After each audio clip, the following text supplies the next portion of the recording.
Welcome to the Bible, Slavery, and the United States of America. On this channel, we primarily discuss issues related to the Bible, biblical history, people related to the Bible, and the peoples of the Bible. But we also live in countries at different times that relate to things written about in the Bible. We apply them to our lives. And so if we're Jewish or Christian followers of what's in the Bible, then we try to live our lives in ways that are consistent with what we read.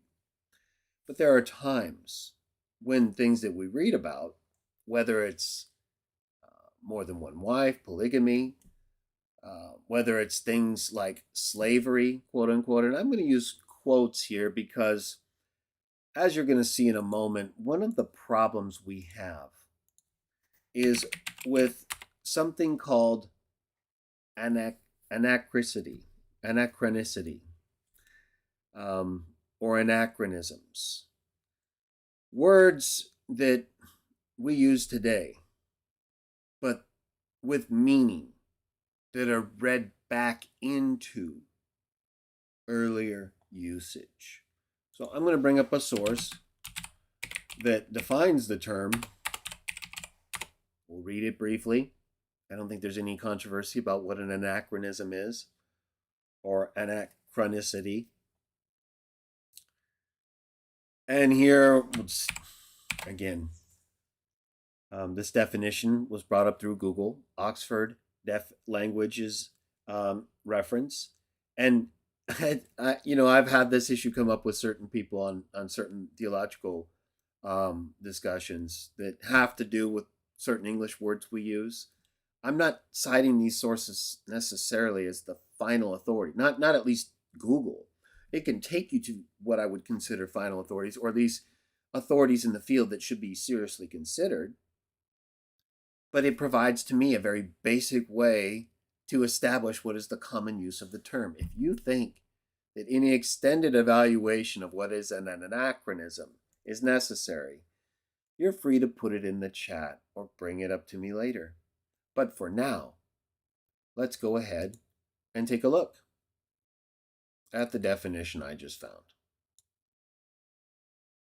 Anachronism, a thing belonging or appropriate to a period other than that in which it exists, especially a thing that is conspicuously old-fashioned. And then below it, an act of attributing a custom, event, or object to a period to which it does not belong. I think that's pretty clear, wouldn't you say? A thing belonging or appropriate to a period other than that in which it exists, or an act or custom, an event or object to a period to which it doesn't belong. So when you take a meaning of a term, when any of us do that, whether it's when Trinitarians take their later understanding of the word God for basically Godhead or the Trinity, or for one of the persons for person of God, right? Meanings that were never attached to or associated with the term God for several hundred years before Trinitarians began to do so. So it's an anachronism.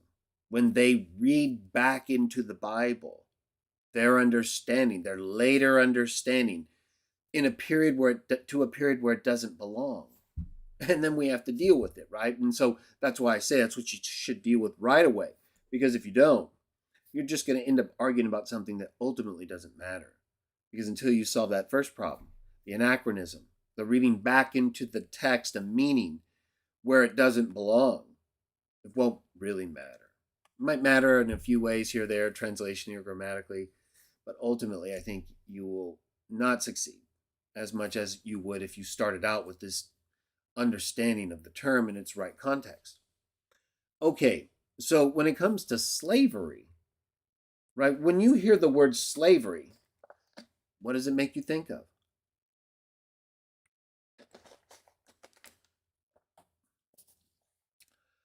Well, let's see what it says here, right? I'm just saying, let's just see. Okay, the state of being a slave, practice or system of owning slaves. I'm sorry. I looked it up real quickly. A condition compared to that of a slave in respect of exhausting labor or restricted freedom. Okay, so here's a couple basic definitions of slave.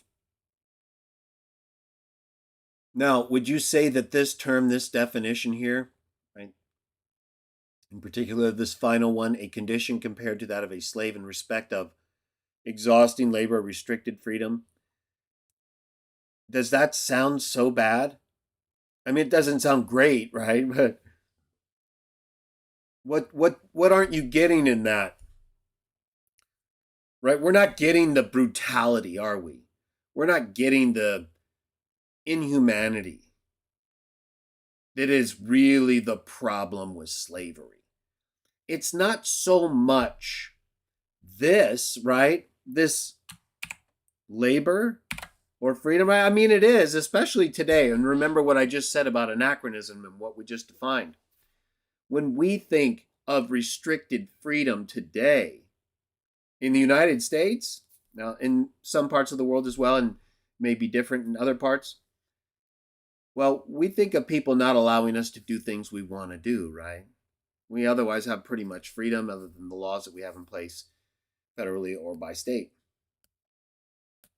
But in ancient times, right? And in the video that we'll get to later that kind of set off the little Twitter mini firestorm or whatever, at least on this issue between me and Professor Puryear, really had to do with the history of slavery and how in this way right here that you're looking at, this Google definition, I guess pointing that way, right? That way. There we go.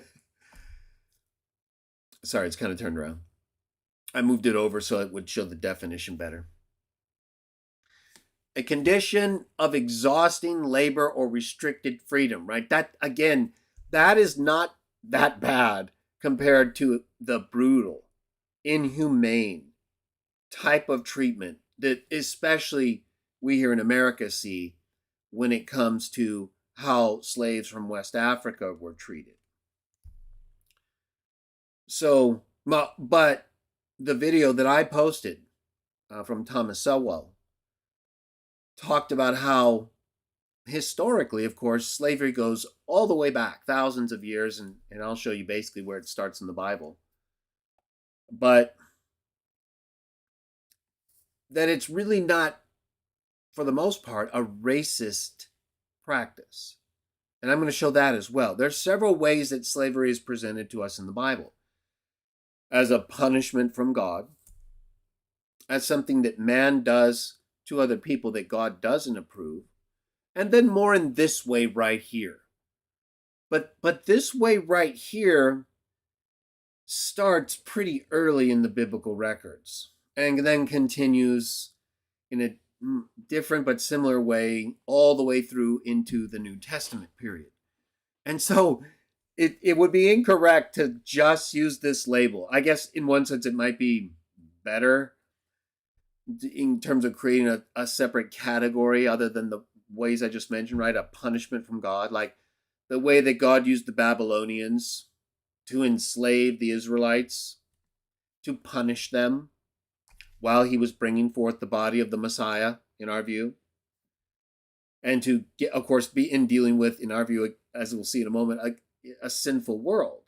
This is not how things started out, as we all know.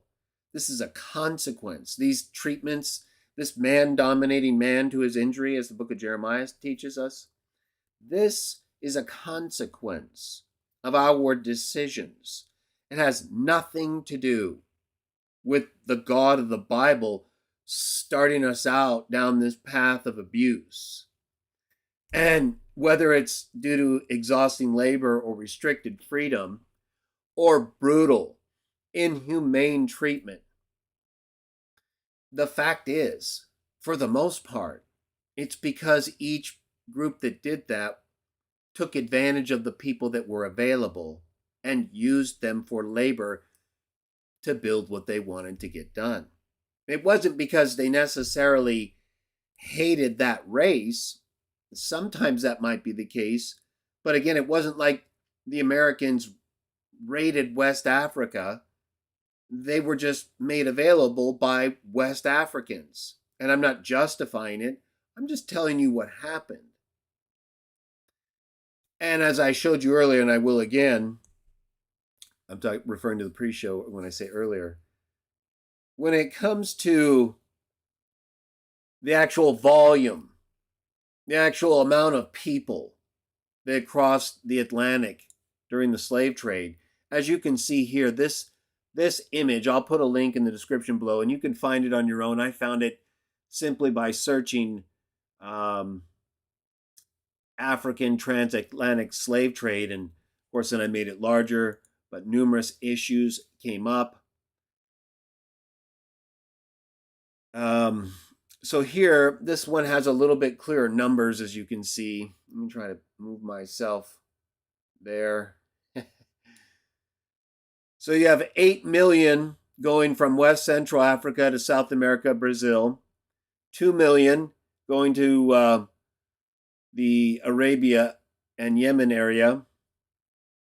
1 million to Libya, 1 million to Egypt, 1 million to Tunisia, 1 million to Morocco, and then 4 million to all these areas over here, only one of which, this one arrow up here, represents the amount that went to the United States. And let's see, does it give a key? It kind of shows faded arrows. But this is like a couple 100,000, I believe. Let's see. It says over here, if you look over in this area right over here, it says 400,000. So this one map here showed 4 million going to these areas here. Over here, it shows 3,800,000, but it might be carving off a couple 100,000 to down here, or that other image might be rounded up. Either way, that then gets broken down, showing 400,000. I think you can see that now, right? Right here. 400,000 of, we'll say 4 million. 10%, everybody. 10%. Am I saying any percent is good? No, of course not. What are we talking about again? Facts, history, the way things are often presented, correctly or incorrectly, and why, when the facts are very evident. By comparison, the United States received, although there were small areas that received less, among the fewest. And as I'm going to show, took steps to end it in ways that led to many other countries ending it permanently. Just like the United States and the British governments ultimately did as well before 1865. It just took until 1865 to bring everybody around. And by the way, happy Juneteenth, everybody. There's nothing wrong with a holiday like that, or any holiday that anyone chooses to celebrate, as long as it doesn't denigrate the truth, the Creator, or His Son, or anyone made in His image. That having been said, let's talk about the Bible. We'll get back to that other stuff in a moment. Let's read some texts. Let me cover you guys up a little bit right there. And then let me line this up. Looks like we may have a little, I'll get back in there right there. Let's talk about what the Bible has to say about slavery, where it all started, and what it's talking about, right? I'm not going to get real technical or anything. I think it's pretty self-evident. And as I showed, and as I think you can see, right, it's really not hard to look up the terms involved here in these texts and elsewhere when we talk about slavery and see it doesn't always mean what we think of. That brutal, inhumane treatment that is often associated with the West African slave trade, in particular to America, that, as we just saw, received, certainly by comparison with larger areas, the smallest amount of slaves. And no amount is a good thing, in my opinion. Is it unusual at that time and even today? Well, it would be more today, even though it happens today, but not as often and in ways that it did before 1808 and leading up to that due to the British government in the United States. And we need to know that. We need to know the good, the bad, and what really happened so that we don't get unnecessarily emotionally inflamed over incorrect information. And so that hopefully we can talk to people one day and have a good discussion about the truth, about what's really going on when it comes to this issue. But that word, right, that word slavery, that can often turn into an anachronism. People hear that word. Now, you might start thinking of it the way we're reading about it now, whether it's the basic definition on Google or the way we're going to see by example right here. The fact is that the really bad way of understanding that term has stuck with us, and for good reason, but in some sense not because of the way it's been unbalanced. It hasn't been presented in the right balance of facts in history. Right? It's been tilted against a certain group in ways that I don't think fairly represent what really happened, is what I'm saying. And in the historical sense in which slavery always existed until the time when the British in the United States started to do what they did. It was actually pretty common, and even past that, as I said. You can look it up yourself. So when people say, as Dr. Puryew has done, as we'll see, that the United States didn't end slavery until after a bloody civil war in 1865, well, I think he's wrong. The facts show that they ended a lot sooner than that. Did it take longer to fully happen? Yes. And exactly the same thing is true of every single country you gave in your tweet, as I will show. Back to the Bible. Genesis chapter 12, verses 15 and 16. Excuse me, got to get my reading voice ready, right? And the princes of Pharaoh also got to see her, and they began praising her to Pharaoh, so that the woman was taken to the house of Pharaoh, and he treated Abram well on her account. And he came to have sheep and cattle and asses and men servants and maidservants and she-asses and camels. Why am I highlighting this text? Well, it's the second example presented in terms of sequence in the Bible. We'll get to the first next. But I wanted to present it here because it shows the practice of slavery, as we all knew existed, right, in Egypt. But it's not presented here as something bad, is it? No, it was a part of the way of life, everybody. And whether Dr. Puryew wants to talk about that, right? We're really only dealing with the U.S. and him on that, but slavery as an institution has been around a long time in differing forms. And we will get to the more brutal and inhumane types that persisted throughout some of the states, not all of them. And again, that's not really the issue, as you'll see.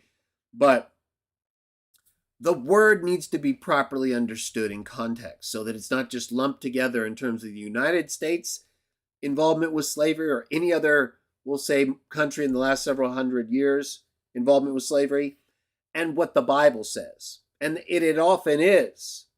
The Bible's often cited as the reason why, quote unquote, Americans, whites, or whatever, people want to say, are the way that they present us as these people that, the way they talk about it, right, enslaved the West Africans in ways that were beyond like anybody, and that we didn't do anything about it, which is not true. And that's what I want to say, right? Why am I involved? Well, see it just because I'm white. Well, there you are. Now there's no question that's racist, right? If I clearly am not involved, or people like Granville Sharp, it was clearly not involved way back in the 1700s, right? You all know Granville Sharp, about the Granville Sharp rule. I'll be talking more about him in the future, but still, we've talked about him a lot in the past in terms of the grammatical stuff.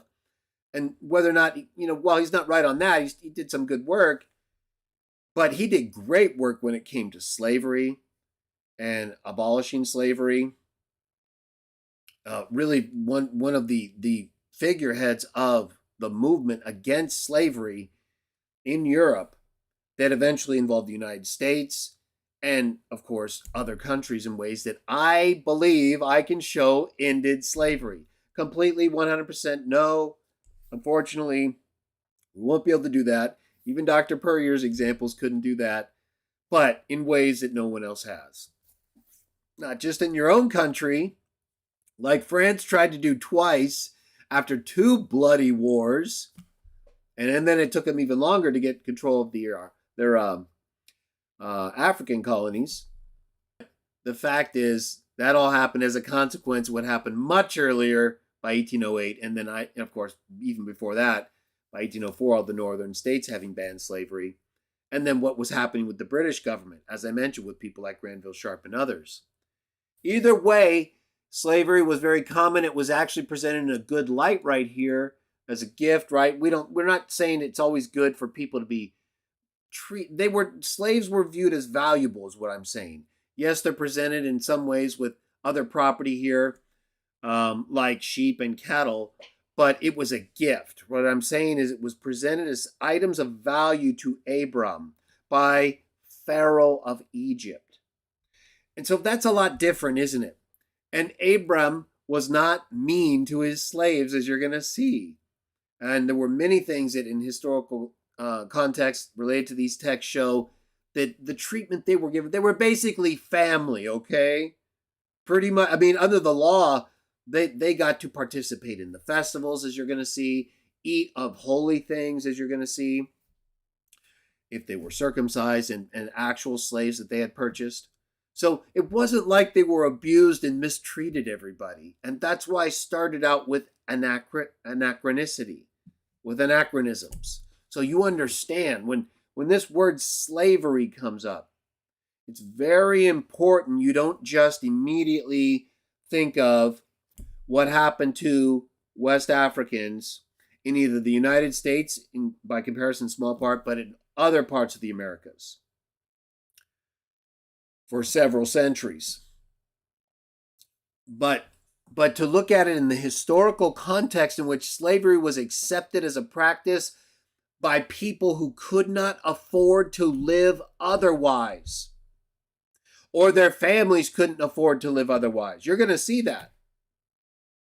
But that's what it was about, right? People who could afford to live on their own didn't need to sell themselves into slavery. Some people, as I said, were conquered, they were punished, they were taken over. But others were harsh, right? Like the way the Egyptians treated the Hebrews, as you're going to see. But many times the person had no choice. They would either die or they needed to sell themselves into the custody of the family of, basically, and do what the person said. They'd be taken care of. They'd be given authority. Think of Jesus' illustration of the faithful and discreet slave. We'll get to that too. Back to the text. All right, so you see it early on presented, even to people like Abram, before he was Abram.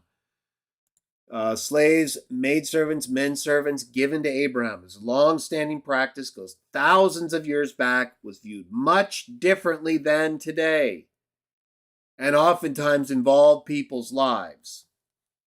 Genesis 9:22 through 27, the first instance of slavery, right? Because before that, I'll refer to it, right? We all know the story of Cain and Abel. I didn't want to bring it up because it didn't involve slavery, right? But the story itself where Cain kills Abel, if you read it in the account in Genesis, it talks about how God curses the ground on his account and how it won't give back the produce that they were getting to that point, and how in the sweat of his brow he would eat from it every day.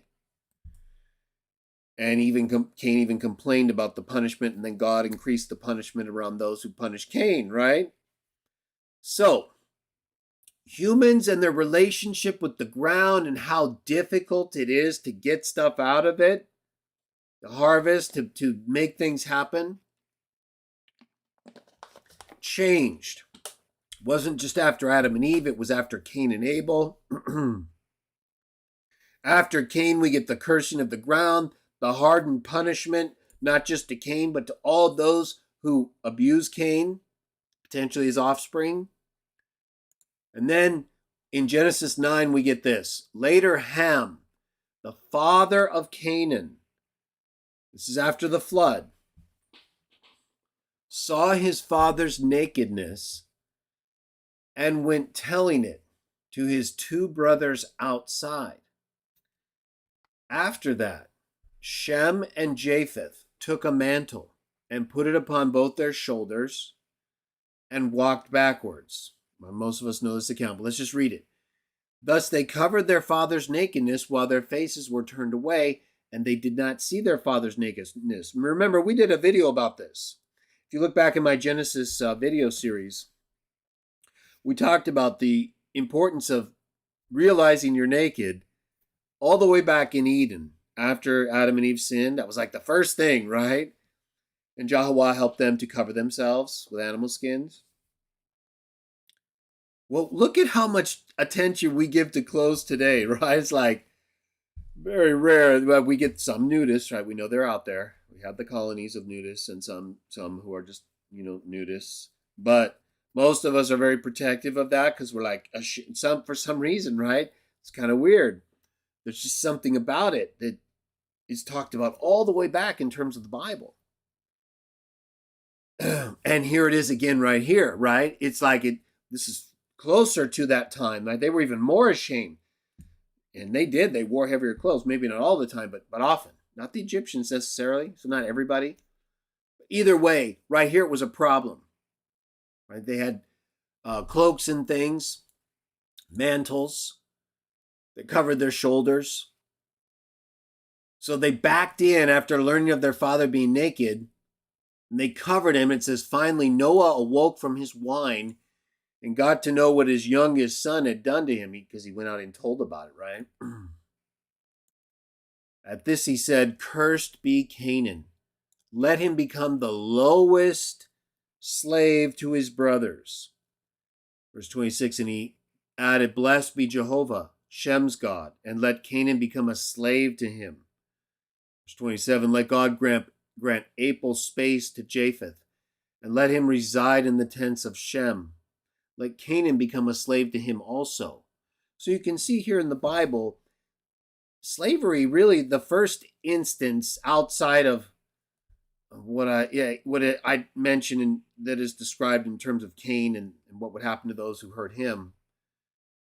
Here we get it brought up by Noah himself, and I say Noah because of the significance of Noah, to one of his children who shamed him. Back when the importance of nakedness was more of a concern. Right? It was like the first thing Adam and Eve thought about, right? And that Yahweh helped them with, right? It was a big deal, everybody, like I talked about in the other video. Here it is again. It still is today. It was even more then. And Noah cursed Canaan. Said to make him the lowest slave, right? So there's degrees of slavery that was understood, right? That they weren't all the same. Here, obviously, Noah's very upset and doesn't like the trait, right? What he's seen. But either way, let me check something real quick. Thank you very much, Henry, and thank you, Everett, for your super chats. I appreciate that very much. By the way, looks like you guys are having a great time. Good to see Faithful Theology, Mega Tank, Pink Moon, Bankhead, and George Lopez, Creative Fantasy Box. We've got Studies in the Scriptures, Sick Taurus, Henry, as I mentioned. Thank you again for the super chat. Betsy is here. Thank you, Betsy, for joining us once again. We always enjoy it when you're here, as I do everybody.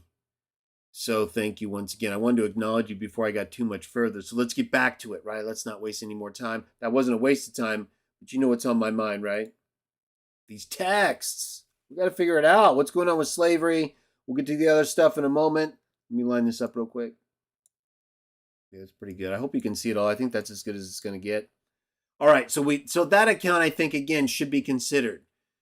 So how slavery is presented here is not something that only has one degree, but obviously many, and can be considered a punishment from a father to a son in ways that could then obviously continue down through generations in ways that don't have anything to do with racism, right?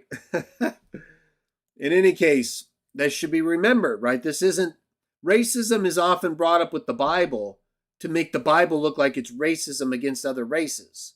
Like the Israelites were mean to other races. They were racists, right? Or the Christians. We'll get to it. Well, here, was Noah racist against Canaan? No. Now, he wasn't trying to build anything either, but he was very angry, right? In ways that had nothing to do with either one of those. That should be considered. So should the degrees, right? This was significant. It was not a small deal historically, at least in terms of the whole lineage of Noah's sons is often viewed.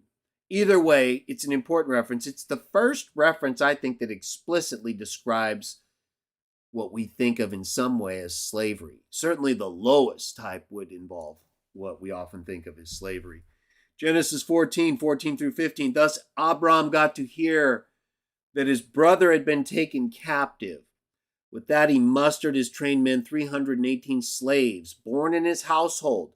Remember what I told you. What I say? I said slaves were basically what?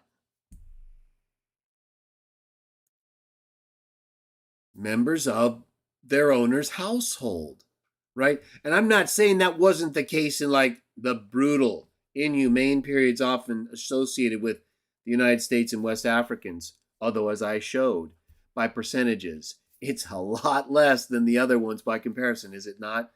Doesn't excuse anything, so we got to deal with it. Either way, the kind of household, as you're going to see described, in particular in the law, but in the Old Testament, they really were, just like you'll see in the New Testament, the way Jesus describes, right? If you're a slave, you're someone who has a situation of need, and you need to survive. And you in the ancient world could sell yourself or be sold into slavery because otherwise you can't survive. And in those conditions, living in conditions far different from our homes, right? We should not be thinking, again, anachronicity, right? Anachronisms. We have to avoid them. Whether it's about slavery, whether it's about God, whether it's about anything, whether it's about household, right? We know that there were many in the United States and more in other countries, most other countries, that while they brought in West Africans for household slavery and commercial slavery, some did and some did not treat them well at all. There were those kinds of differences that you can very clearly see on your own if you simply look at historical examples. Back in this time, especially where it concerns the text and people we're reading about, there's nothing. There's the opposite that shows how they were supposed to treat the people in their household as slaves. And it's pretty much just like members of the household. It's not exactly. There are differences. And historically, that's just the way life was at this time. But again, I'm trying to get your mind and my mind to understand the difference. You're not to understand slavery in the Bible as the same thing as the brutal, inhumane treatment of West Africans by anybody, or anybody by anybody. But there is that kind of slavery. We'll get to that.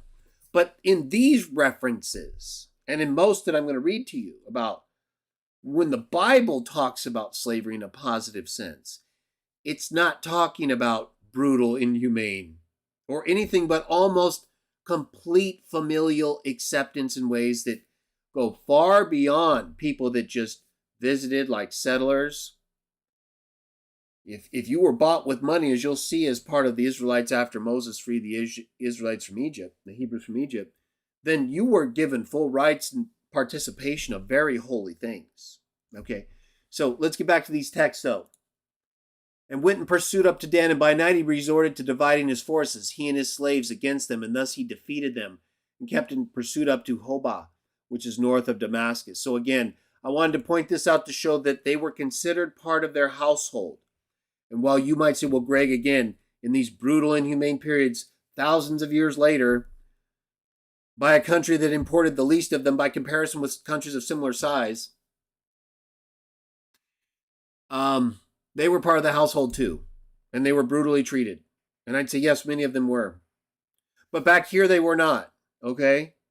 And if they were, that was a bad thing.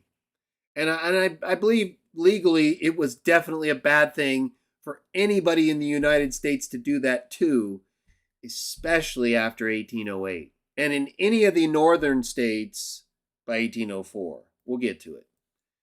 Genesis 43:18 through 40 and 43:10.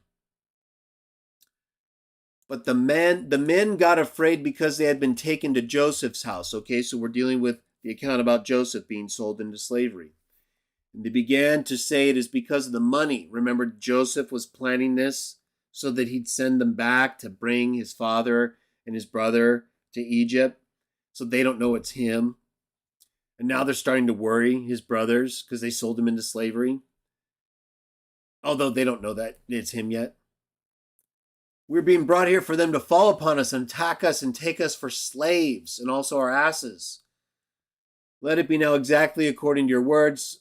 Thus the one with whom it may be found will become a slave to me. But you yourselves will be proved innocent. Right? So here, I believe this example demonstrates what's fairly common in the use of slave or slavery in the ancient world, at least at this period. Where, like when Pharaoh gave to Abraham maidservants and menservants, right, people would serve other people. There's nothing that indicates this would be inhumane, right? There would be work, right? Remember even the Google definition of slavery today, right? When we often say, it's like slavery, and sometimes our jobs are, but they're not like the brutal, inhumane slavery. I'm not ever making that equation.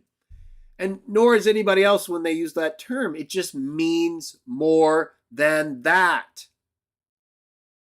And that has to be properly contextualized.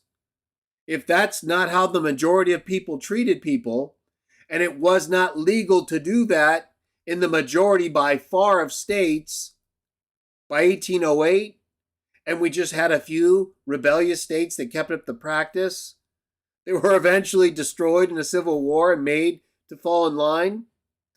And you're going to say that they didn't end slavery when they not only did it in their own country, but elsewhere far earlier than when you say it arrived? I don't think so. We'll get to it.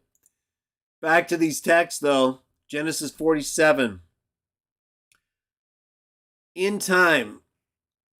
All right, so what I'm pointing out here, though, is there is that sense in which, like even the Google definition said, you can be required to serve another, especially in the ancient world, and today as well, but I'm saying in terms of accepted practice.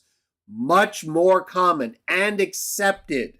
This is a big part of the anachronistic difference that if you don't make clear, will confuse you and everybody else, right? Because you'll think it's the same, and it's not. And that's a big problem. This is really referring to what was commonly accepted as a historical custom and culturally, for the most part, everywhere, that if you couldn't pay to live on your own, you would sell yourself into slavery. And depending on which nation or which person, it would go in different ways. The Bible speaks of it in very specific ways.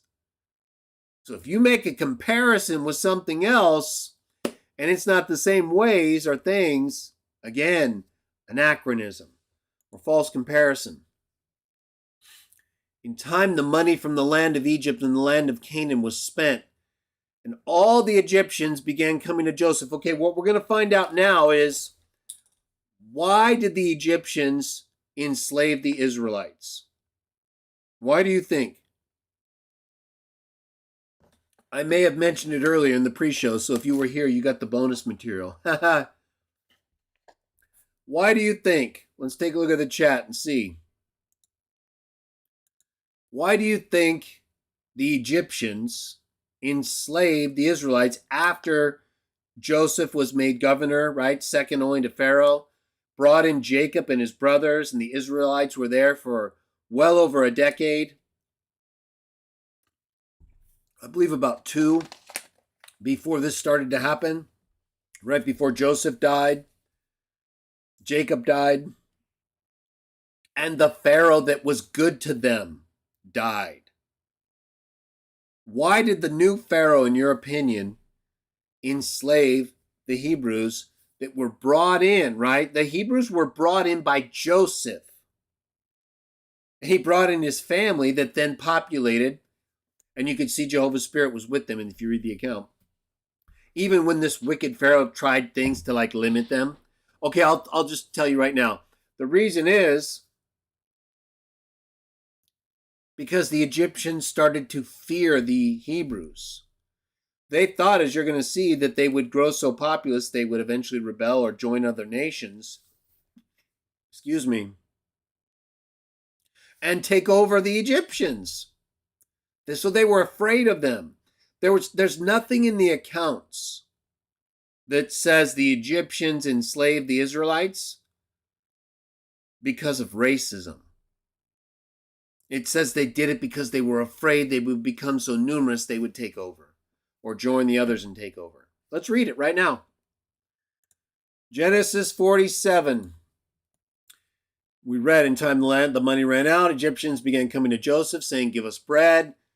Why should we die in front of you? Because money has run out. Then Joseph said, verse 16, hand over your livestock and I shall give you bread in exchange for your livestock if money has run out. Right? This was Joseph's way of preserving everything over this period of famine. Either way, this is what happened. And they began bringing their livestock to Joseph. Joseph kept giving them bread in exchange for their horses and the livestock of the flock and the livestock of the herd and the asses. And he kept providing them with bread in exchange for all their livestock during the year. Verse 18, gradually that year came to its close, and they began coming to him in the next year and saying to him, we shall not hide it from my lord, but the money and the stock of domestic animals have been sent to my lord. There remains nothing before my lord but our bodies and our land. Why should we die before your eyes, both we and our land? Buy us and our land for bread, and we together with our land will become slaves to Pharaoh. And give us seed that we may live and not die, and our land not be laid desolate. Who's talking here? Egyptians, right?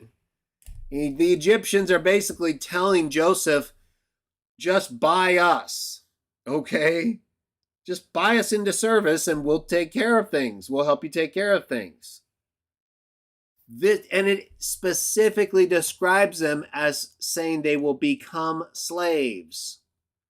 And give us seed that we may live and not die, and our land not be laid desolate.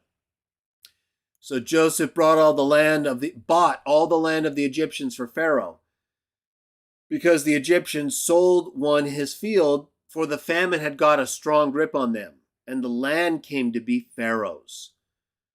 Verse 21, and as for the people, he removed them into cities and from one end of the territory of Egypt to its other end, right? So he's displacing them too.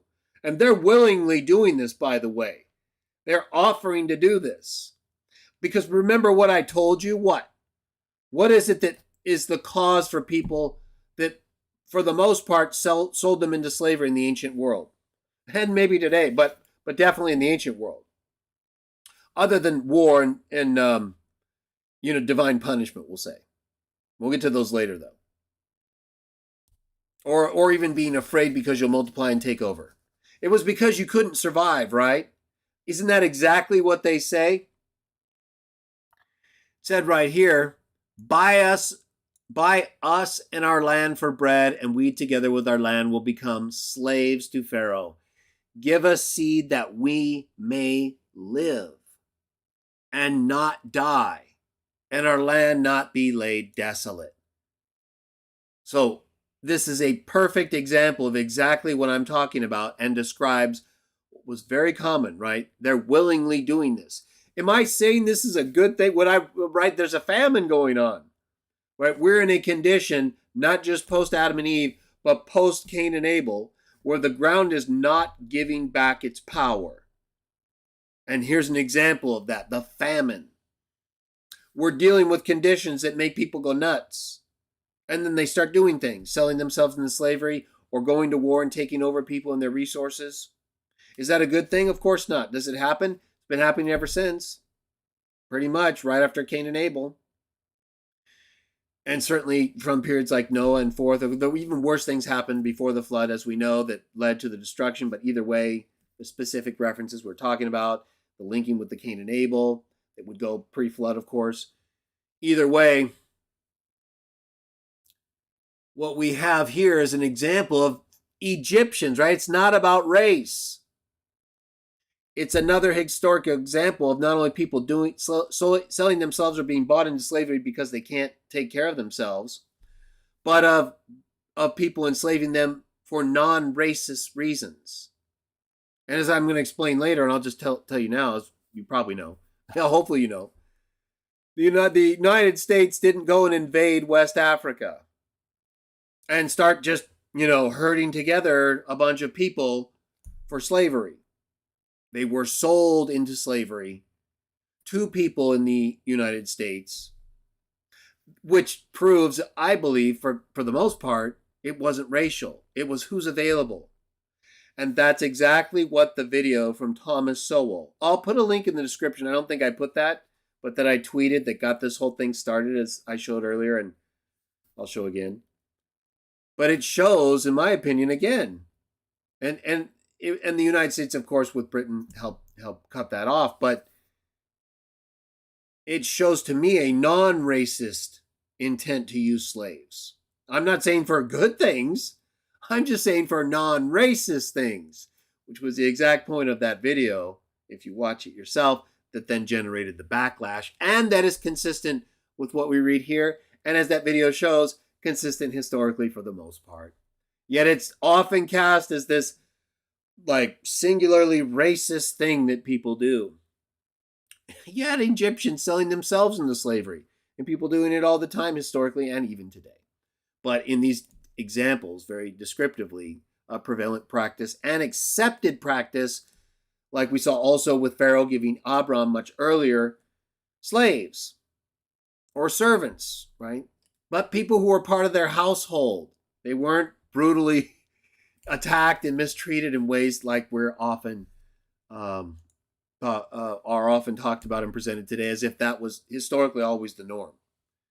Either way, let's read the rest of the account. Only the land of the priests he did not buy, because the rations for the priests were from Pharaoh, and they ate their rations that Pharaoh gave them. That is why they did not sell their land. Verse 23, then Joseph said to the people, see, I have today bought you and your land for Pharaoh. Here is seed for you, and you must sow the land with it. When it has resulted in produce, he's talking to the Egyptians, and possibly to people who were born of the Hebrews as well. But in any case, the Egyptians were the ones that had to sell them their fields that they had at the time. But 4 parts will become yours as seeds for the field, and as food for you and for those who are in your houses and for your little ones to eat, right? So we definitely see an agreement between parties in ways that, while in the context of slavery and selling yourself to others, nevertheless provides for a beneficial exchange of resources and support, all the way into the household down to the little ones. So historically, contextually, biblically, does this sound like the kind of slavery that is often brought up to you when it comes to the comparatively few, even though any is too many, West Africans that were brought to the United States prior to 1808 or even 1865 or any time thereafter?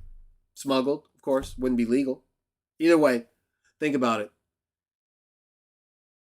And then it goes on to say, after he says what will happen. Consequently, they said, you have preserved our lives.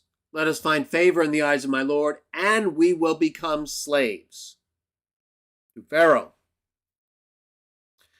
Clearly, historically, contextually, biblically, slavery was not considered something anywhere near like what people often anachronistically associate it with, based on what we've been talking about. Exodus chapter 1, verses 1 through 13. Now, these are the names of Israel's sons who came up into Egypt with Jacob. Right? This was the base, in addition to Joseph, that formed what became all these Hebrew slaves in Egypt. They weren't originally slaves, right? As you'll see, and as you probably know.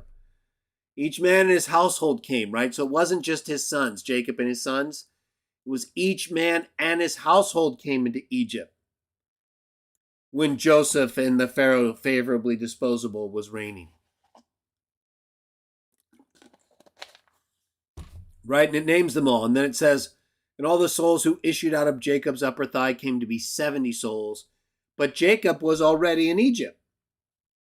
Eventually, Joseph was already in Egypt. But Joseph eventually died, and also his brothers and all that generation.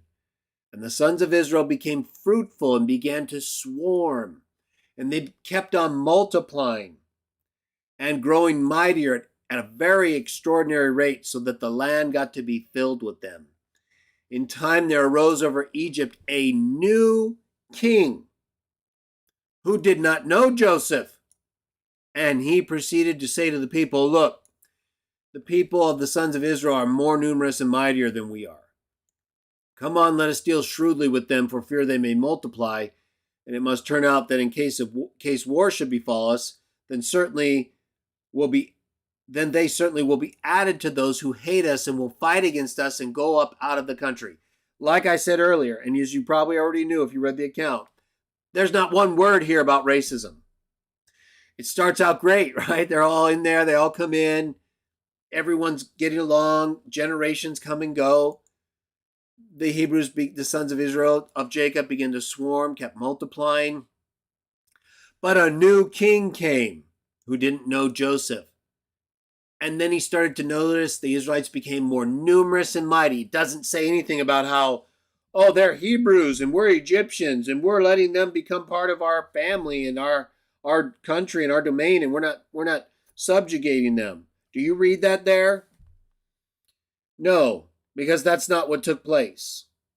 And so anything else is a historical misrepresentation. Verse 10 then talks about how he's going to stop them from what? Multiplying. The very problem that he talked about right there. Why? Because he was afraid of war. He was afraid they would go to war against them, or that with others they would do the same thing.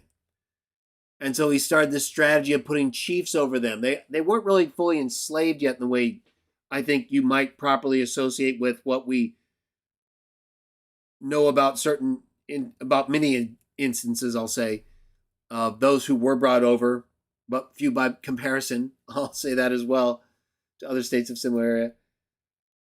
During the period prior to and probably after, but without any legal authority, 1808, and certainly you could add 1865, but I believe earlier than that, as we'll discuss later. There were cases, though, where states, and even after that, again, in southern states, it would apply, but where the brutality that we think about was done. But when it comes to when it was abolished or banned or not allowed legally, I believe that happened pretty much officially in terms of the country as a majority, right? 83%, not including the southern states, in 1808. Right? There was a law that you couldn't import slaves anymore. All the northern states had banned 83% of slavery. And they were continually pushing it, not only in their own country and states, but throughout the world, along with Britain, as you're going to see, in ways that eventually led to all these different countries eventually also banning slavery. In any case, so you see him kind of working against them to try to reduce their number. The account goes on to talk about how he tried to, have the midwives kill the males and, all kinds of stuff. But it says that the more they would oppress them, the more they would multiply, and the more they kept spreading abroad. So they felt a sickening dread as a result of the sons of Israel. Consequently, the Egyptians made the sons of Israel slaves under tyranny because of their concerns about war that we discussed. Exodus 3:4. Again, we're talking about the Bible and slavery, and we're reading texts that show how slavery was understood in practice historically. And it's nothing at all like, except for right here, right? This is where there definitely is. And, there may have been instances, of course. I'm not saying there weren't historically examples of this kind of tyranny and slavery, but I'm talking about the Bible, right? We mentioned earlier accounts that involved potential acts of slavery that would reach this level.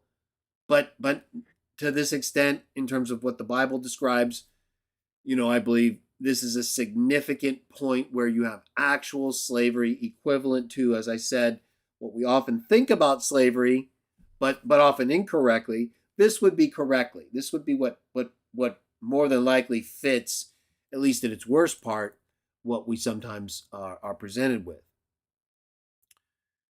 All right, so you have that kind of slavery, but it didn't start out that way, and it wasn't the result of racism.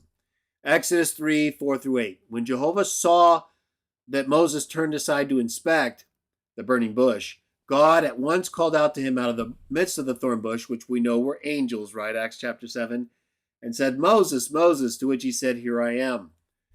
Verse 5, then he said, Do not come near here. Draw your sandals off your feet, because the place you are staying is holy ground, right? Just like the prince of the army of Jehovah in Joshua chapter 5. Verse 6, Exodus 3, and he went on to say, I am the God of your father, God of Abraham, God of Isaac, God of Jacob. It's the angel talking, Acts 7. Then Moses concealed his face because he was afraid to look at the true God.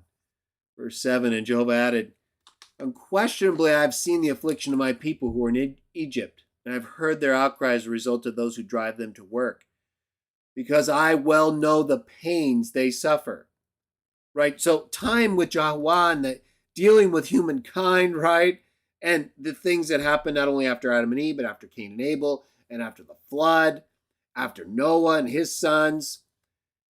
Okay, so now we have humankind in a condition of sinfulness that in ways had to be managed, that only God would be able to determine what would be appropriate in ways that to us may still seem abhorrent, right? So his allowance of things in ways to us may seem extensive, but again, we all act in ways that would make us culpable, but that he has chosen to deal with for the sake of this people to bring forth his son to save all people, and especially this people. But that's where things stand, right? That's where we are historically, culturally, biblically. So Jehovah is nevertheless aware. He's not causing this, is what I'm getting at. He's not making this happen to punish them. This happened because of the Pharaoh that didn't know the Hebrews as well as Joseph and that Pharaoh did, and that became afraid for reasons that were unnecessary, but that he nonetheless went with. And Jehovah says, I'm going down to deliver them out of the hand of the Egyptians, to bring them up out of the land, to a land good and spacious, a land flowing with milk and honey, to the locality of the Canaanites. He goes on to describe. And, so this is, and he's aware of the oppression. He talks about here their outcry, right? So this isn't something he has caused. He's allowed it to happen because of the way humans are, and including the Hebrews that he has chosen through Abraham, that have to be managed, especially when they're out of line. But then when they get taken advantage of, while they're multiplying, he's going to deal with that too in the ways that bring about the best outcome for him and for them. And then it talks about it, Exodus 12:41, it came about at the end of 430 years. It came about on this very day that all the armies of Jehovah went out of the land of Egypt. It is a night of observance with regard to Jehovah for bringing them out of the land of Egypt. With regard to Jehovah, this night is one for observance on the part of all the sons of Israel throughout all their generations. The Passover, right? Verse 43, and Jehovah went on to say to Moses and Aaron, the statute of the Passover, no foreigner may eat of it. But where there is any slave man purchased with money, you must circumcise him. Then first he may share in eating it. A settler and a hired laborer may not eat of it. Now, right there you can see that no foreigner may eat of it. No settler or hired laborer may eat of it, the Passover. But where there is a slave purchased with money, you must circumcise him. Then first he may share in eating it, in the Passover. Because again, like we learned with Abraham, right? Slaves, and at this time as well, were basically considered part of the family. Not equal in every way with all family members, but even all family members weren't equal in all ways, right? Deuteronomy 21:17, the firstborn had priority over everybody. But that didn't make everybody else worse or bad. It just meant that was the order. So slavery is something that is accepted in the law in terms of how Yahweh was teaching the Hebrews he had freed, because he understood what? That was a part of culture and society at that time. So much so that they may have to interact with others who sell slaves or people who sell themselves into slavery, like we saw earlier by example as well, because otherwise they can't survive. And as a result, it wasn't even other races, right? We saw people of the same race, the Egyptians, selling themselves to other Egyptians to stay alive. It was very common. This is how you should probably, in many cases, understand slavery, not as something like its most awful form, but purchased with money to actually provide service in ways that, while it may not have been great, it was nonetheless, in many respects, similar to work, although they more so owned you, and again, you were part of their household, versus a hired laborer or settler or foreigner. There was privilege and expectation for slaves in the ancient world, but it wasn't the kind of slavery that you think about, the brutal, inhumane slavery. That's not encouraged or thought about here at all. And that's actually against the law, as you're going to see. Exodus 21, in case you should buy a Hebrew slave, he will be a slave 6 years. But in the 7th, he will go out as one set free without charge. What do we have here, everybody? Is this a case of racism? No, it's a case like we saw with the Egyptians earlier, right? It's a case of historically, culturally acceptable slavery of people of their own race, allowing people to become their slaves or to become indebted to them, bondage to them in terms of owing them an obligation because of their state. And here it says he'll be a slave 6 years, but the 7th he has to go free. But that's totally different, right? There's nothing here about being brutal or inhumane or mistreating the slave. Just because it's talking about a form of slavery that, even as we saw earlier when we read Google, and I'm not being anachronistic here because I'm just pointing out by comparison or in a similar way what I'm talking about, right? Remember, a condition with respect of exhausting labor, restricted freedom, right? That's nowhere near the kind of brutal and inhumane treatment we usually think of when we think of slavery. And that is even more so true the case in the ancient world. So I wanted to remind you of that, because it's very important, just like with Trinitarianism, anachronisms, everybody. If he should come in by himself he will go out, talking about the slave who's freed in the 7th year. If he's the owner of a wife, then his wife must go out with him. If his master should give him a wife and she does bear him sons or daughters, the wife and her children will become her masters, and he will go out by himself. And this was how things were done historically and culturally, and of course, biblically. This is nowhere near the kind of treatment that we think about when it comes to the West African slave trade. Now, there may be cases where you could say, well, see here, they're taking the children. Well, again, this is a case where the children were bought and raised through what the owner of the slave provided, that in a historical cultural context did not involve inhumane treatment, mistreating the man or the woman that gave birth to the children, and the owner of the slave, the mother and the father, is the one essentially responsible for the children, right? Without the owner allowing it to happen and providing for both the husband and the wife slaves, there'd be no children. And historically, contextually, again, everybody, this was life or death, okay?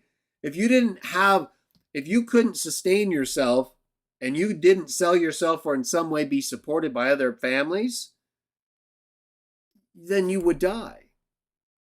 Right? So it's totally different than our tract home or condos, apartments, right? In the modern age we often think of in terms of where we're going to live or how we're going to survive. Look, they lived on the land. They lived in tents. They had different types of homes at times, but still, this was much more difficult, much more rural, okay? Much more survival-based involvement with each other. So selling yourself to somebody was like a great thing, right? You wanted to be saved almost, right? You wanted to work so that you could survive, like we read before. And it's talking here about Hebrews enslaving other Hebrews. Just like earlier, the Egyptians and Egyptians. It talks about the slaves' wives and mothers, the children. In case a man should sell his daughter as a slave girl, she will not go out in the way that the slave men go out. If she's displeasing in the eyes of her master, so that he does not designate her as a concubine, but causes her to be redeemed. See, just like I talked about in my polygamy video, right? I don't support polygamy, especially here. It's illegal in the United States. And I don't think it's really, in today's societies, in the Western world anyway, doesn't seem to me to be a great thing. I mean, but for many cultures it may be. And historically, biblically, it was absolutely something that Yahuwah taught the Hebrews under Moses. And it was continued all the way up to the time of the Messiah. And then because of the Romans, it was basically curtailed throughout the Christian congregations, so that Paul said, look, if you're an overseer, you can't have more than one wife. Does that mean we can practice polygamy in countries where it's legal? No, of course, we follow the powers that Yahuwah has established, Romans 13. But biblically, we still need to be able to explain history, what the Bible teaches, why it is or isn't okay, right? Right here, you can see the involvement of concubines, right? Non-wife use of women in ways that today people would just be blown away that they can't handle it, right? I can't take it. What? Concubines?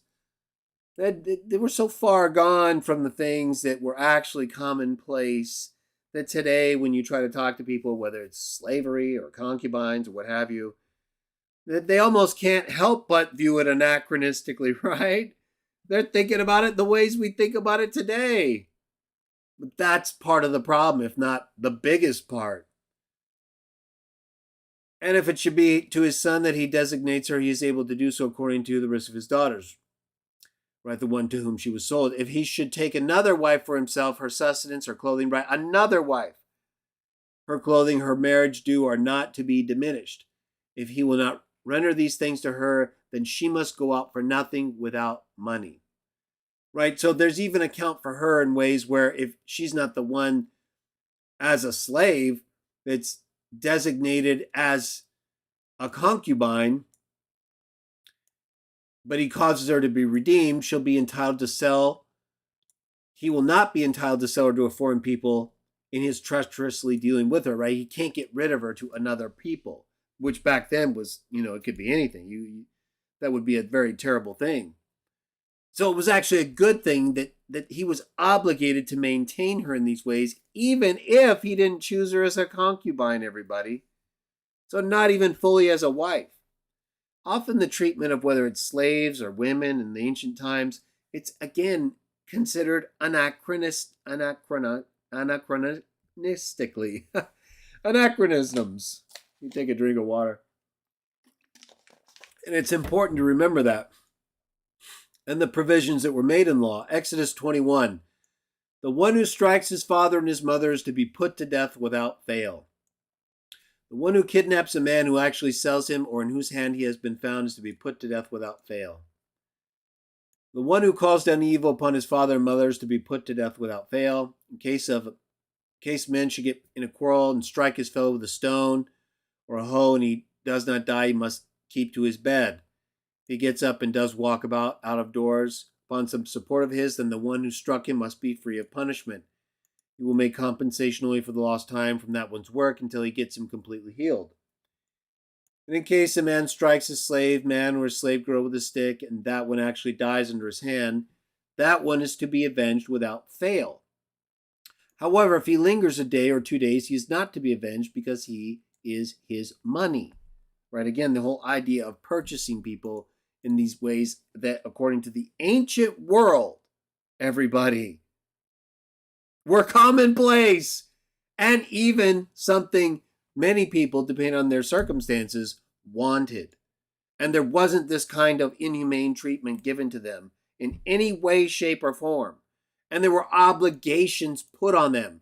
If you struck your slave, man or girl, with a stick and that one died, you had to be put to death immediately. So you couldn't inhumanely treat them in that way. And if you would, maybe you had to punish them, which in the ancient world, even for children, right? The one who spares the rod punishes his children. Sometimes slaves, sometimes children did things in ways where it required, is brought up here, a stick, but not to be fatal.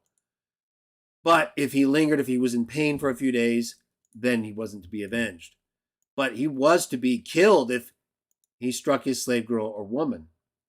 So limits were put on them in ways where they had to be good to their slaves, or at least not overly abusive.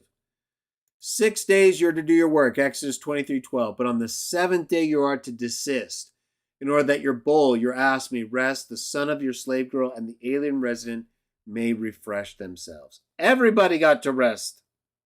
And everybody worked on the other 6 days. Leviticus 22:10. No stranger at all may eat anything holy. No settler with a priest nor hired laborer may eat anything holy. But in case a priest should purchase a soul, as a purchase with his money, he as such may share in eating it. As for slaves born in his house, they are such may share in eating his bread. Remember what I said earlier, everybody, and we've already shown by example. They were slaves in the ancient world, especially biblically, the way where we're reading about now in Leviticus, were considered part of your household. So much so that here, priests who purchased souls, right? It was very commonplace to purchase people who needed labor, needed something to do to live, who were willing to give themselves over to you, like the Egyptians that we read about in order to live under Joseph during the famine, and then be taken care of, especially under law, in ways that were not to be abusive. Here, they're seen as eating the priest's bread as members of his household. Leviticus 25. And in case your brother grows poor alongside you and he has to sell himself to you, you must not use him as a worker in slavish service. Remember, we read about earlier how someone could be purchased with money outside of the Israelites, of the Hebrews, and then become part of their family, right? Partake of holy things. Or the Israelites, we read about in that regard. Let's just take a look so we make sure contextually. Here we're talking about the Hebrews.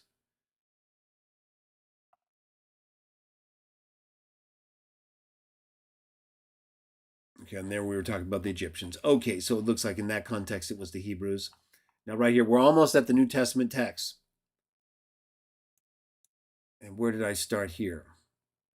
Okay, so notice here, once again, what is it? If your brother grows poor alongside you, tying in with what we read about the Hebrews, purchasing other Hebrews as slaves, but again, not inhumanely, everybody. Remember anachronistic thinking. It was their poverty, right? If your brother grows poor and he has to sell himself to you to live, right? Versus just take from you and become what? Just useless. They basically, in the ancient world, in order to live, would sell themselves to other people in order to survive. And it says here in the Levitical law to not put them to slavish service. He should prove to be with you like a hired laborer, like a settler. He should serve you with you until the Jubilee year. He must go out from you, he and his sons. He must return to his family, return to the possession of his forefathers. For they are my slaves whom I brought out of the land of Egypt. They must not sell themselves the way a slave is sold. Right? So there are slaves who will sell themselves in very pitiful conditions and in meaningful ways. The Hebrews were not to accept their own fellow Hebrews that way, because they had already been treated that way in the land of Egypt, and now they were a holy people to God. And so you can see here the different conditions that if they had to do it, right, not because of racism, but because of being poor, and in the ancient world where survival was a necessity, and you could say so was slavery under these conditions and with sinful people not listening to Jehovah and doing the things that he created us to do, which didn't involve slavery, right? That happened after, certainly after Cain and Abel, in ways that the earth then made humans suffer more greatly and then potentially need people to harvest the earth, and involved things like slavery, right? So we see that happening here. All right, let's skip down a little bit just so we don't waste too much time. I think we read part of that anyway. This is about repurchasing, right? Laws related to the repurchasing of slaves. His uncle could buy him back. The blood relative of his flesh may buy someone back who had to sell themselves into slavery. And then there were conditions related to the Jubilee when he would go out in the year of the Jubilee, right? So there were a lot of conditions, a lot of things that had to happen and be done. There was no brutal, inhumane treatment allowed here. There were punishments, including losing your own life if you brutalize someone to that extent. Deuteronomy 23:15, our last Old Testament text. Then let's do some New Testament. You must not hand over a slave to his master when he escapes from his master to you. With you he will keep on dwelling in among you in whatever place he may choose, in one of your cities, wherever he likes. You must not maltreat him. Clearly, we're talking about something totally different, right? Except for people who were good to freed slaves and or to people who were brought here through slavery, which by comparison, as we've been pointing out, as I showed by graph, were far fewer to similar sized countries. Either way, the biblical way of describing slavery, in most cases, there are some, right, where we read about, like the Hebrews in Egypt, but that itself didn't have to do with slavery, or racism, I should say, but it involved real brutal slavery, kind of like what we often hear about today, but that is often depicted in ways that are said to involve the same things that the Bible talks about when it talks about slavery, which in most cases, as I've shown, is not true. The Bible talks about is totally different than any of the kind of brutal slavery that you could point to having to do with the West African slave trade. All right. So let me just take a quick look here. Make sure that we're all good. Okay, so let's get to the New Testament. And then we'll talk about some things that happen on my Twitter feed. Matthew 6:24. No one can slave for two masters, for either he will hate the one and love the other, or he will stick to the one and despise the other. You cannot slave for God and for riches. Most often in the Greek text, it's the Greek verb doulouo, or when referring to it in a nominal sense, doulos. But slave, like with the Hebrew text and the terms used there, can mean more than just brutal enslavement or the kind of enslavement that might be similar to that. Right? Obviously here, what is Jesus talking about? He uses both terms that are commonly used today, slave and masters, right? But he talks about loving the other or sticking to the one, right? In other words, it's not about what? It's not about the treatment, right? It's about choosing both of them. You can't do both. So you end up hating one or loving the other, despising one, sticking with the other. Right? So obviously the kind of slavery Jesus is talking about has nothing to do with brutality. It has to do with the kind of thing you want. You just can't do both. Matthew 10:24. A disciple is not above his teacher, nor a slave above his Lord. Verse 25. It's enough for the disciple to become as his teacher and the slave as his Lord. Why would a slave, if what the Bible presents here in terms of maybe you might suggest Jesus is sanctioning slavery in the brutal, inhumane ways that you often present the word slavery in an anachronistic sense that's incorrect, at least where we're talking about in terms of the text, right? Not the, obviously, Hebrews and Egypt text, but these texts. Well, why would the slave want to be as his Lord? Look at that right there. The disciple becomes like his teacher, right? What does the slave become like? His Lord. Well, if the slave was so brutal and inhumane and terrible, well, I'm sure there's some people who would be influenced sadistically, maybe. But that doesn't seem to me to be what he's talking about, right? It's not become like your Lord in a bad way. Because the lords of these days, when they had slaves that they even purchased with money, but they were basically part of their household in ways that while they still were indebted to their owner, were nonetheless treated humanely, everybody. This has nothing to do with what people wrongly confuse or associate with in terms of West Atlantic slavery in large part. The brutal part. Here it says the slave's to be as his Lord. That doesn't sound very brutal to me. It sounds like the Lord's been pretty good to him, and he wants to be like him. Matthew 20:25, Jesus calling them said to him, you know that the rulers of the nations lord it over them, and the great men wield authority over them. Verse 26, that's not to be the way among you. But whoever wants to be great among you must become your minister. And whoever wants to be first among you must be your slave. Just as the Son of Man came not to be ministered to, but to minister and to give his soul a ransom in exchange for many. Right, so you can see right here that slavery does not involve something that would be considered bad, right? I mean, who would want to be, if it was such a brutal, inhumane way of understanding slavery?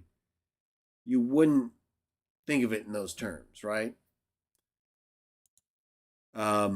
It would be something that, well, maybe you'd still have to, submit yourself and do things that you didn't necessarily want to do. All right, so I think here again, it's slavery. You need to understand it more positive. This is not the kind of brutal slavery we often are presented with. Matthew 24:45. Who really is the faithful and discreet slave whom his master appoint over his domestics? Give them their food at the proper time. Happy is that slave if his master, upon arriving, finds him doing so. Truly, he'll appoint over all his belongings. Verse 48, but if ever that evil slave should say in his heart, my master's delaying, and should start to beat his fellow slaves and eat and drink with the confirmed drunkards, the master of that slave will come on a day that he does not expect, in an hour he does not know, and punish him with the greatest severity and assign him with the part of the hypocrites. Right? So up here, if you're a good slave, you get appointed over everything, right? So that's kind of like Joseph. That's why I put this here, compared with what happened to Joseph, right? This kind of slavery isn't presented in the brutal, bad way that people often think about, right? Only if you're a really bad slave, right? And you don't, in the ancient world especially, if you're not doing what you're supposed to do in order to pay off what your price was, whatever it was that forced you or that caused you to be enslaved to someone else who sold you this person, or that you had to sell yourself to this person directly because of. Right? So that slavery presented here, what I'm getting at, is actually a positive thing for Christians. It's presented as something that, hey, the way you think about slavery today with terms of a good slave that does what his master wants, you'll get that kind of thing. But in, of course, a better sense. But basically, the illustration is it's a good thing if a slave does well by his master. It's not presented in this horrible Civil War era type of, thing that you often see in the movies and elsewhere to, in my opinion, while some of it's historically true, it's often used, in my opinion, to race bait or control people, to inflame people, to mislead people, to get them to think things about people that look like other people that didn't do any of the same things that those people did, to just try to get people divided, right? To me, it's very obvious, but in any case, there are other reasons as well, as we're reading about. So there are many other examples that I could show you here. Let me see. Let me get to some of the letters of Paul.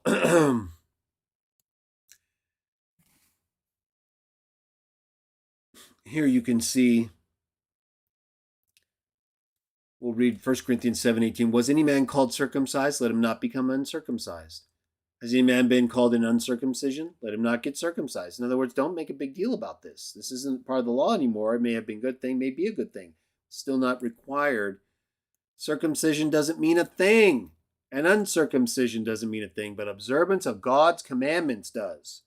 Whatever state each one was called, let him remain in it. Were you called when a slave? Do not let it worry you. But if you can also become free, seize the opportunity. Right? This is what Christianity is saying early on, in addition to Jesus. Were you a slave? Well, don't worry about it. But if you can get free, get free. Does it sound like Paul's encouraging him to stay a slave here? No, get out of there. Can you get out? You see everybody in the ancient world, you couldn't always get out. And I'm not saying you could always get out in the Civil War area either, right? We know that too. But what I'm pointing out is that there's nothing in the Bible, certainly not in the Old or New Testaments, that in any way promotes slavery in an abusive, inhumane way. It's just the opposite, right? There are cases where that happens, particularly to God's people, or where God's people enslave their own people because of their circumstances or needs, just like the Egyptians did, but that isn't based on racism, right? So there's different things that you have to understand historically, contextually, and biblically, for sure. And we'll get to later when it comes to our the Civil War period. Galatians 3:26. We'll get to that in just a moment. You are all, in fact, sons of God through your faith in Jesus Christ. All of you are baptized into Christ and put on Christ. There's neither Jew nor Greek. There's neither slave nor freeman. There's neither male nor female. You're all one in union with Christ Jesus. Moreover, if you belong to Christ, you are really Abraham's seed, heirs with reference to a promise. So we don't think of ourselves in these kinds of ways. We think of ourselves as free, as together, as sons of God through our faith in Christ. This is how Christians think of each other, and anything else has nothing to do with these texts or the ones they talk about. You were, of course, called freemen, brothers, called for freedom, brothers. Only do not use this freedom as an excuse for the flesh, but through love, slave for one another. The entire law is fulfilled in this one saying, namely, you must love your neighbor as yourself. So that's the kind of slaving we're talking about, right? When it says, let the one become first, become one's slave. Right? What exactly does that mean, right? It certainly doesn't mean be brutal and inhumane to people. It means that right there. It means love your neighbor as yourself right there. That's Christian slavery. But then there's other types, right? You slaves, be obedient to those of your masters in a fleshly sense, with fears of trembling, sincerity of your hearts as to the Christ. Not by way of eye service as men pleasers, but as Christ slaves, doing the will of God whole soul. Be slaves with good intentions as to Jehovah or Lord, not to men. For you know that each one, whatever good he may do, will receive back from Jehovah or Lord, whether he be slave or freeman. Also, you masters, keep doing the same thing to them, letting up on the threatening. For you know that the master of both them and you is in the heavens, and there's no partiality. None, right? Just because we live in a society or in a world that's set up to have to deal with all this sinful stuff, and it allows for people to be in better or worse conditions where they can find themselves in need in ways where at this time, back then, it was very common for people to give themselves to others to pay their debts or to get out of their circumstances. And if that was the case and you still were in that situation, all it's saying here is that you're supposed to do a good job. Do good by the one who allowed you to keep living by buying you or allowing you to sell yourself during this time in a non-inhumane and brutal way. So that you're basically, being punished all the time, right? You're being allowed to live and do work basically in a different arrangement than just someone who's a settler or a foreigner visiting, right? You're actually indebted, but in ways don't involve inhumane treatment and brutality, unless you do a bad job and get punished. That in the ancient world had different standards according to the culture and time, and the people involved. But clearly you see the Christian point of view. Masters, slaves, they're supposed to treat each other like it says right here. Love each other as yourself. That never changes, and it never has. Talks about you slaves being obedient in Colossians 3:22, and to the masters in a fleshly sense, similar to what we read up here to the Ephesians, very similar. The one that is doing wrong will see back what is doing wrong. We all have a master in heaven. And then in 1 Timothy 6, it says, let as many as are slaves under a yoke keep considering their owners worthy of full honor, that the name of God and the teaching may never be spoken of injuriously. Moreover, let those believing owners not look down on them, because they are brothers, right? So it's again talking about the historically, culturally, biblically acceptable arrangements that existed at this time that we read about from even earlier times that relate to the same people, right? Or similar people, the Hebrews, the Egyptians. They would sell themselves to each other to survive, right? Whether it was famine time under Joseph or whether it was Hebrews under the law during Moses' time. None of that was presented as an opportunity to be abusive to your slave or to treat them inhumanely. And in fact, there were punishments if you did so excessively. Here, Christians have been warned, admonished, whether you're a slave or a master, right? This is the way things were at the time, people. We hadn't hit 1808 yet, or even 1865. We'll get to those next. So we need to be contextual. We need to avoid being anachronistic, right? On the contrary, let them be more readily be slaves. Slavery in the sense of, again, having either had to have sold yourself because of your condition or having been bought because you sold yourself to someone else because of your condition or circumstances or the need to survive, but in ways that make you indebted to people to help and assist them in their lives so that you can survive. Right? If that's the case, in one sense, historically, culturally, your owner did you a favor, right? And unless you were forcibly taken as a slave, you had no choice. You were basically like captured, like Joseph, basically, right? There are exceptions, but more often than not, we're not talking about conditions or circumstances where the person was a slave because of that, but because of their circumstances and conditions, like we read about in the examples previously. So that should be understood and seen as in large part the case here, because those receiving the benefit of their service are believers, beloved. Keep teaching them these things. It doesn't say anything here about allowing for meanness, allowing for brutality, allowing for treating anyone other than what? What was brought up in this very same context right here? Our third most important thing, everybody.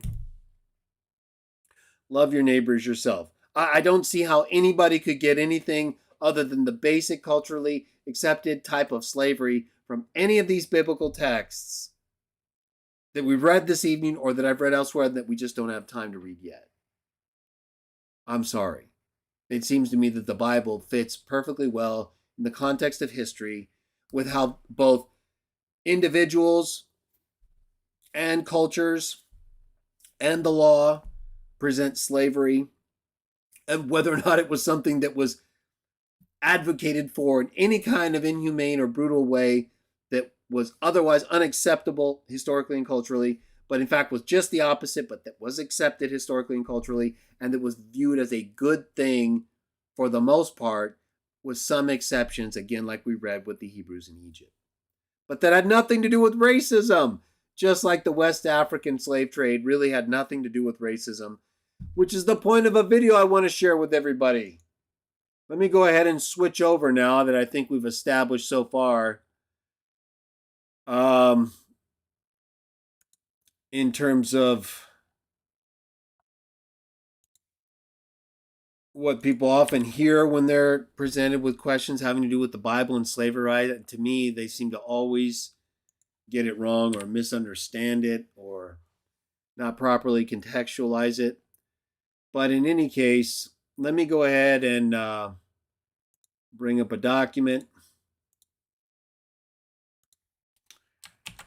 that we will read together. Just enlarge one thing here that I think will be good for us to see. And let's see. That looks okay. Yeah, I'll put that right here.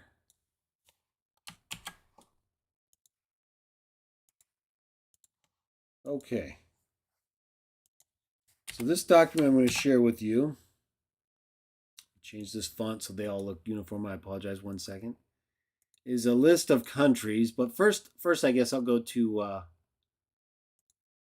the tweet. A tweet that I got, or that actually I made, and that I got responses to that kind of set off a firestorm in a discussion, depending on how you see it, I guess. Hold on, let me just make this a little bit bigger. I apologize. I'll bring you guys up in a second. That looks good for now. I'll bring that up. Let me see how we look on split screen. Yeah, it's not quite lined up. I think it should be like there. And then I'll enlarge this a little bit. And then just so I have that there. Let me go ahead and bring up a tweet. We'll start off with, but I wanted to get that sized right. And here's the tweet that I got, or that I made, and that I got a response to. I'll put myself over here. So this tweet over here, I wrote, America is often condemned for slavery instead of being praised for the country that ended it. That's because promoting racism controls people. Facts are often ignored, so enjoy facts about slavery they don't teach you at school. And this is the video by Thomas Sowell that I'll link below, that you could easily find as well, and that shows, I believe, information that's important and that's often ignored when it comes to the reason for slavery, especially with the West African slave trade. It's often presented as an excuse for racism, or as having been done because of racism, which is not true. So that video shows that. But then I got this response. You can see the response here below from Professor Stephen Puryear. Again, I apologize for any mispronunciations of your name. I don't know you very well. We just interacted right here.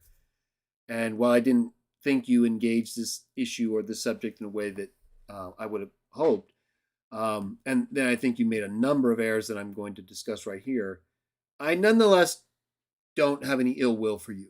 And I don't think you were trying to be a mean person necessarily. Maybe a little mean. I think part of the tweet could be interpreted as mean in one sense, the embarrassing part, especially if that was meant for me. But if it was meant for the United States, then maybe not. But either way, I don't want anybody to, and I will not support or sanction any kind of attack or harassment to Professor Puryear. He's a professor of physics at North Carolina State, metaphysics, ethics, and history of modern philosophy. A lot of good topics there. But history doesn't appear to be one of them. I'm sure he may have a good knowledge of history, but I don't find it to have been very effective in this case. Because he wrote, Portugal abolished slavery, right in response to me. My claim that the United States, America, ended it. I don't know, I'll explain what I meant, as I did to Professor Puryear. But he wrote, Portugal abolished slavery in 1761, Spain in 1811, Britain in 1834, France in 1848, the Netherlands in 1836. We were not the country that ended it. We were one of the last, and it took a bloody civil war. Embarrassing. That was on June 17th of this year at 4:09. In response to my tweet of June 15th and my comments and my tweeting of the Sowell video. But I think he's more so just addressing my comments here, and this comment of being the country that ended it. And I believe I didn't mean, and I wasn't thinking I would have to explain this. So, I wasn't, and I don't think Professor Puryear means ended either. And if he does, I think we have a whole set of other problems. But I mean essentially what I think he means or may mean, or what is true, and that is by bringing about a transformative, conclusive change that brings about, essentially stops the practice. Okay, that's an end. If a practice is outlawed and it's abolished, it's done away with, it's ended. Now, whether it continues because of some non-compliant states is another question. Notice Professor Puryear's tweet once more. He refers to the country, right? That's the issue. I'm the one that I set the subject off, but he's addressing it, right? He's addressing it in terms of the country. he doesn't say, you know what, Mr. Stafford or Greg, either one's fine, Professor for you. Yeah, the South didn't stop, smuggling slaves in the slave trade, right? The northern states may have the northern states may have banned it by 1804. They may have passed, along with the British government, the law in 1808 that was actually passed or ratified or drafted earlier, based on all the things that were happening and the changes that were taking place, that stopped the import of slaves, right? He could have said, no, the South kept doing that, Greg, you're wrong. And then I would have said, well, that's true. I should have said, I should have been more specific to the North. But I think, like I'm more so just referring to the country as the majority of people in it, or at least the states. But I'm correct in that way. He's not. The majority of states by 1804 had banned slavery and had accepted the law of 1808 that banned the import of slaves, along with the British government, and then began to have a transformative effect outside of their own country, which is what I also mean by ending it, right? Not just in your own country, although I believe it did happen before the countries, Professor, per your list here, as I explained him in our Twitter discussion, and as I will do so again in a moment. The fact is that we're discussing country here. And as a country, by 1808, 83% of the states that were part of the Union at that time had completely banned in their state and as import slaves. And were working to change that in other countries with the British government, who, even well before this, right, the northern states had began banning slavery even before the Constitution was signed. The northern states began banning slavery from 1774 all the way to 1804 when it was finalized, all the northern states. The Constitution in 1776 guaranteed the rights that of people who were created, and that all men were created equal in that way. So that is consistent also with the progression we see happening toward the banning of slavery and the eventual banning of slavery as a per state practice and as a union import law. The fact that the South continued to smuggle slaves doesn't change that. And the fact that a civil war had to be fought to bring about what was agreed to earlier doesn't change that. And as a country, that was not banned. Slavery was banned a lot sooner than 1865. I've proven that, and I will again right now. But you're talking about a country just like I was. You're not talking about southern states, and if you were, you made a mistake. And I asked you to apologize, and I didn't see that apology. Not yet anyway. And if you made it, I'm sorry, I accepted it. But if you didn't, well, then that's on you. Or you stand by it, right? But if you mean country, well, as a country, as a law that was passed by the majority of states in the country in 1808, and what happened before then, slavery was banned as a practice in states and imports. So let's look at your claim here in terms of, and I'll talk about more of that in a moment. In fact, let's go ahead and get to it. We'll get to these 5 states. He lets Portugal, Spain, Britain, France, and the Netherlands with dates earlier than, he's using 1865 though, everybody. And the only one that would qualify here in the sense that I just explained, and then I'll read historically by reference here, is 1808. The only one that would qualify would be Portugal here, and as you're going to see, that's not true.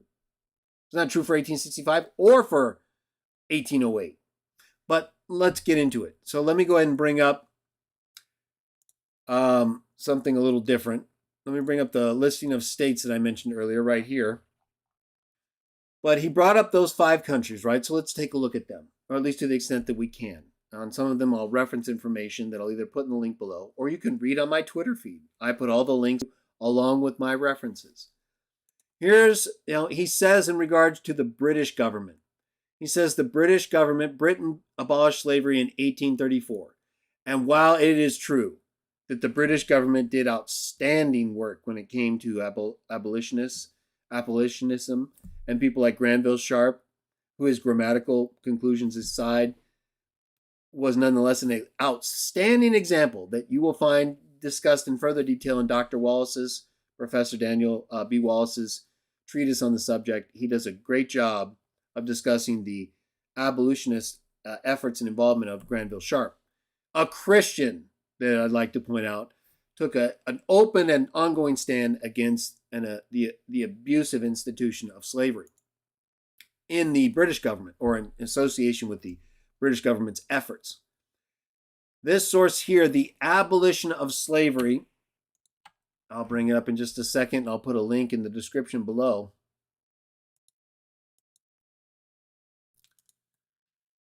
This is the source from which this quote is taken in this first paragraph right here. Let me go back to the quote. I'll put the link below so you can look it up and read it in its context. He quoted me, but then he just concluded I took it out of context. Well, really, where? Anyone could just say that. This is what I quoted to him in part. And it may be all of it, but I'd have to look at my Twitter feed. From this source right here that I'll link below. The article it's from the Oxford Bibliographies, The Abolition of Slavery, April, last modified June 2021. It says it was not until the first decade of the 19th century that the British and U.S. governments abolished the slave trade, and efforts were made to suppress it throughout the Atlantic world. Now, when he says Britain, he's incorrect right here that Britain banned it in 1834. He's incorrect. They actually, in one sense, banned it a little earlier, similar to the United States in 1808. But in one sense, I guess you could say similar to the United States if you look at the southern states, right? And in one sense, you could say it continued on and had to be snuffed out, right? But not in a legal sense. So he says Britain 1834. Well, they actually started much sooner than that. And I believe, again, I'll speak for the United States in terms of 1808, but let's just read in terms of his claim, 1834. It says, slowly thereafter, slavery would be outlawed in many of the newly independent Latin nations throughout the British Empire in 1833, and in the French colonies in 1848, right? So this British Empire reference to 1833 is pretty close to 1834. But look at what it says next, after the French part. Not until the 1860s would slavery come to halt in the United States, followed by Cuba and Brazil in the 1880s. But notice here, I reference that because it shows the first decade, right? That would have to be the 1808 reference that I'm going to be highlighting. So it's important that you notice that. But when it comes to the British government and when they ended slavery, despite many claims, now this source, which I'll also put in the link below, is from right here, The Emancipated Empire, and I'll put a link to the entire article below. Here's a quote from it. Despite many schemes to grow cotton with free labor within the British Empire, Britain depended on enslaved laborers in American cotton fields. Britain imported about 800 pounds of cotton every year by the later 1850s. Again, these are southern states, everybody. Okay? These are the people that we had to fight a war over to get in line. And the U.S. fully produced 70% of it. They had to smuggle slaves in. And this wasn't sanctioned by all the states in the Union. At the peak of the trade, nearly 1 in 5 Britons depended on the cotton supply for their livelihood. Clegg, like many entrepreneurs with anti-slavery principles, hoped to find a source of cotton made by wage workers sufficient to replace American cotton. The problem was that giving up on American cotton would impoverish British workers. As one delegate at the World Anti-Slavery Convention held in London in 1840 argued, a boycott of slave cotton would starve more than 1/2 of the present inhabitants of this island. Until the American Civil War, Britain remained the best customer of the U.S. And if you look online, you'll see, as I tweeted, British colonies actually did have to be brought in line after 1834. And the British government continued to work with southern states producing cotton through this slave trade smuggling that continued on after 1808. After the British government, in large part, the most powerful nation on earth at the time, right? So no small deal. But I'm going to argue even more so in some respects the American government and what the U.S. did and what the formation of the states, in particularly in the North, and the law of 1808 did, together with the influence of British abolitionists, it had a transformative effect not only in those countries, but throughout the world that was not done until that time. It's not like you had a bunch of countries fighting against slavery and creating all these laws against it before the 1700s. Okay, again, it was a custom and a practice going way back, and it really took this particular period of time and efforts like those of the British and American governments in the 1700s, for sure, that got this ball rolling before the Constitution, as early at least from the American side, in terms of the states, 1774. You can easily look it up. Any encyclopedia will tell you 1774 to 1804, all the northern states, 83% of the United States in that year banned slavery. And yet it's referred to, the United States, as a country that continued the practice of slavery. Yeah, the illegal practice, a handful of southern states, and some that then later joined the Union, but not as a law, and it ultimately led to the Civil War. Well, it took that to bring them in line. It didn't take that for them to outlaw it, to end it as an official practice, Professor. Even you are not talking about the complete end of it, either in terms of the British influence over its colonies, as you can see in the tweets that I showed you, or in what I just read you, in terms of the British government's involvement with the southern states' cotton producers, using slaves that were smuggled in and used outside of the laws that were in place. Your 1834 date doesn't really hold up, does it? Let's take a look at France, 1848. Now, I already presented, again, information in tweets to Professor Purview you can read. And as I explained to him, France tried to end slavery twice. This is very commonly available.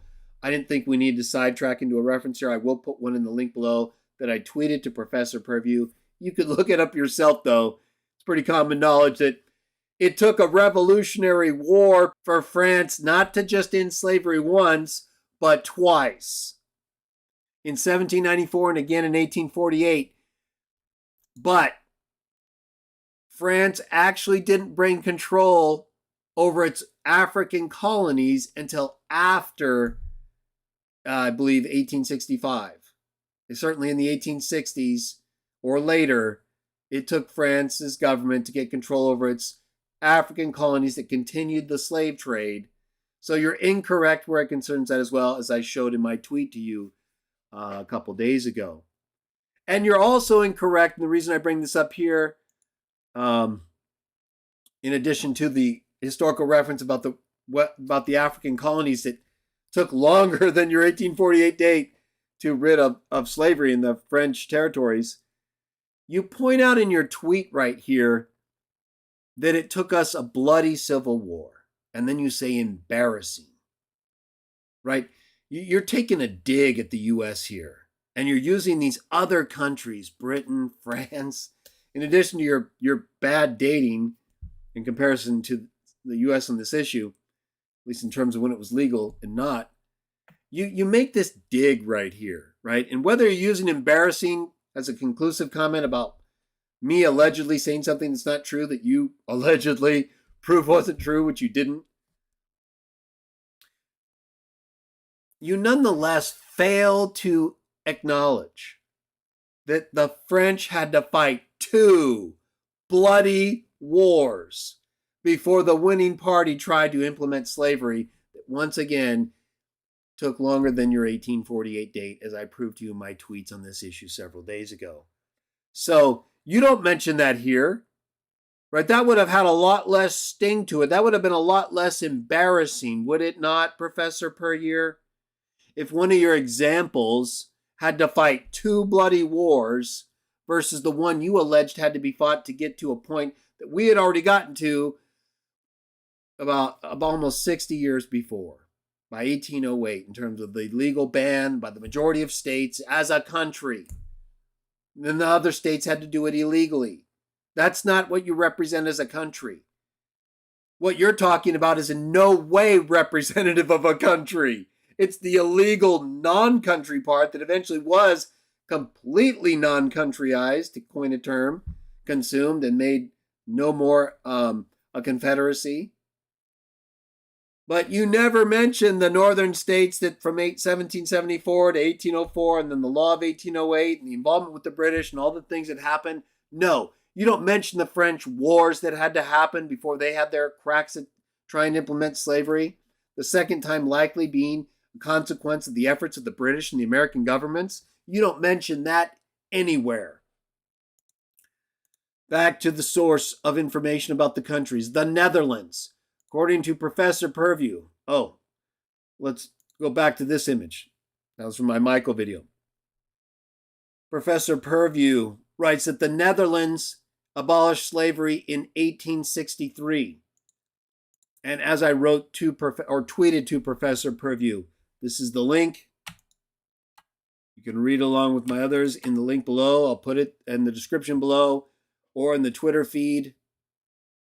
My Twitter feed at The Great Message. This is from the Dutch Review, June 14th, 2021. This is the source, okay, of the quote that I'm going to give to you now. Dr. Purview, I'm sorry, I keep saying doctor, but I apologize. Professor Purview, I'm sure you don't mind doctor, but either way, I do apologize. Said 1863. Right?